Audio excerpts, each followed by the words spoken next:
There it is. The blank page, the empty Word document, the eternal nemesis of anyone who's ever tried to make something from scratch. Whether it's a game, a novel, a D&D campaign, a PhD thesis. I'm Jabbage, a general digital creative type person, and I bump into this dilemma quite often. I've always been a bit of a serial short story maker, no matter what the medium.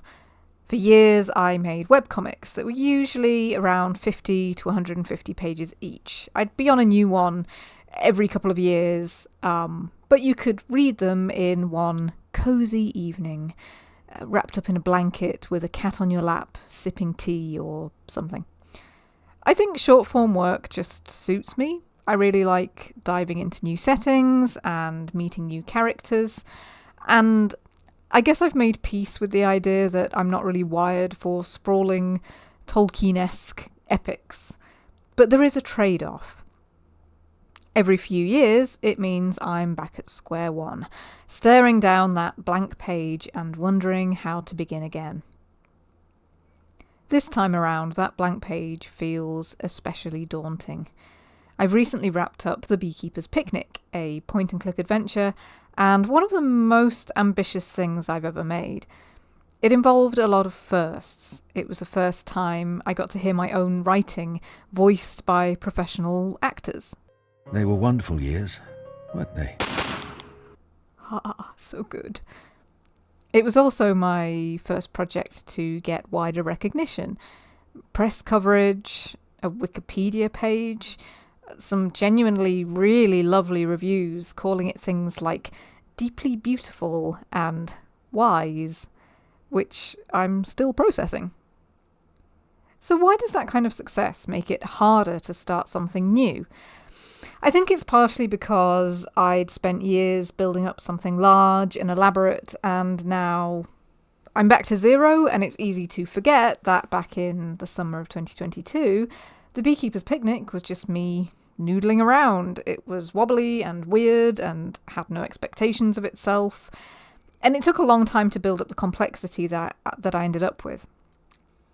Another factor is that I think there's a bit of imposter syndrome / anxiety in the mix, due to the fact that The Beekeeper's Picnic was a Sherlock Holmes game. Hello, past Jabbage, this is future Jabbage. You might want to rephrase that so that a certain company name redacted doesn't send you any more emails.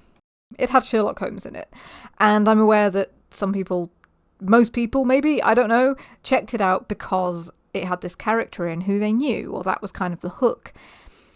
I didn't do that just to get attention. I felt that I had genuine things I wanted to say and do using that character, but I still worry and wonder whether a new idea, something that's maybe completely original, doesn't contain any pre-existing characters, will be able to succeed in the same way and have the same legitimacy. Can I make something which is deeply beautiful or wise without the crutch of also using one of the most popular fictional characters in the world? Incidentally, these kinds of anxieties definitely put me in good company with Sir Arthur Conan Doyle himself. You and me, ACD. You and me. So, how do you start again under the pressures of beginning again? I think it's important to remember that inspiration rarely, if ever, I don't think ever, arrives in a sudden flash from nowhere. I don't think like Calliope, the beautiful muse of storytelling, isn't going to manifest in front of a game developer and be like, the birds, they should be angry. They should catapult themselves at pigs. Such a current reference. Instead, you kind of have to work for it. There are strategies to guide that early, awkward ideation phase. I've been reading up a lot about game design lately.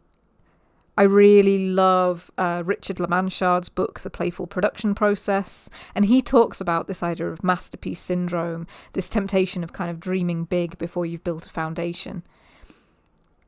And he suggests one way to get around that is a process of creation where you're diving into creating the practical stuff quickly, as soon as possible, and you're being very playful about it and not getting set on any one thing. I'll probably talk about his particular process another time because I feel like I could get a whole video out of it, and I'm sort of planning to base my future production processes on his work. In terms of other books about generating ideas and ideation, two that I really recommend are Writing for Games Theory and Practice by Hannah Nicklin and The Game Design Workshop by Tracy Fullerton. Both of these books give lots of exercises for generating ideas, from mind mapping to using a seed like a random word generator or a newspaper article. They talk about like mashing up existing properties. So you could be like, what if Star Wars meets The Wind in the Willows or something? I don't know. Feel free to use that one, I guess. Tracy Fullerton gives a really great list of best practices for using any of these kind of brainstorming templates. First, state a challenge. It's good to know what goal you're trying to meet. So this could be trying to make the player feel a certain way, or wanting to explore a particular topic or idea. Then, and I think this is a huge one, this is my biggest takeaway, no self-criticism. Don't self-censor or edit your ideas at the brainstorming stage. You write them all down and you worry about the quality later. It's a bit like the principle of yes-anding in comedy. If you're familiar with that, you don't like shoot down the other person's idea, you take it and you expand on it. I think this is actually the golden rule of creativity. Just let your ideas grow from being something small that maybe seems stupid to you, down the line that could really grow into something great. Next, vary the method. You want to try different ways to generate ideas. Don't get stuck on one for too long. Switch to something else. Fullerton also suggests you just create a playful environment, particularly if you're working in a group. Maybe you kind of start sticking things on the wall, you get playful and visual with things. You should aim for lots of ideas. Don't just go with the first one you write down. You should do as many as you can. Finally, don't let this process go on for too long. And this is the one that I'm a bit worried about myself currently. You don't want to get stuck in the ideation phase. Eventually, you do want to move on from that. So maybe set a kind of deadline by which you kind of want to wrap up this blue sky ideation phase of development. So I've been trying to follow these. Traditionally, I've always had a notebook where I scribble down all my ideas and do mind mapping. Recently, I made a little bit of a switch over to a digital equivalent, and this is where I'm suddenly going to get really worried that I'm veering into an advert.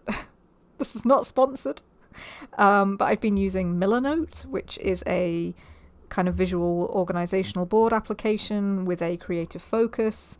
To me, it gets the balance right between, it has a small but useful set of tools, so it's not cluttered, but also I feel quite free with how I use them. So yeah, I've been making lots of online boards in Millernote. You could use other productivity tools. For Beekeeper's Picnic, I use Trello a lot. Or just keep a notebook. It's fine. You don't need a digital tool.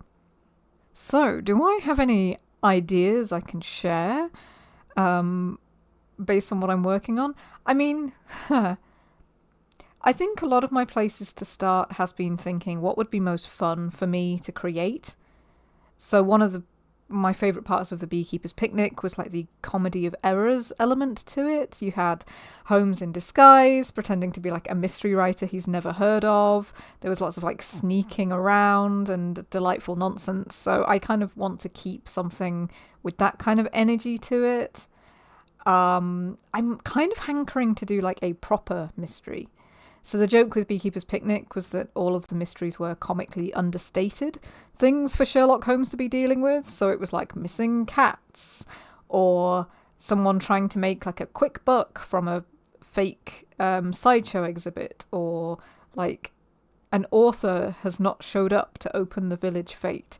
Very amusingly small scale. I'd kind of like to do one big mystery and make it have kind of stakes,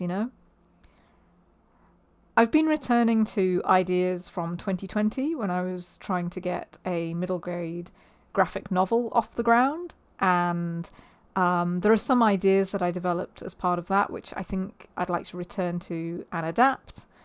But yeah, I don't know which of those ideas is going to grow into anything. Only time and patience will tell. If you'd like to continue following me on this next stage of my game making journey, subscribing and liking this video would be fabulous. It will appease the YouTube gods. And I will see you another time.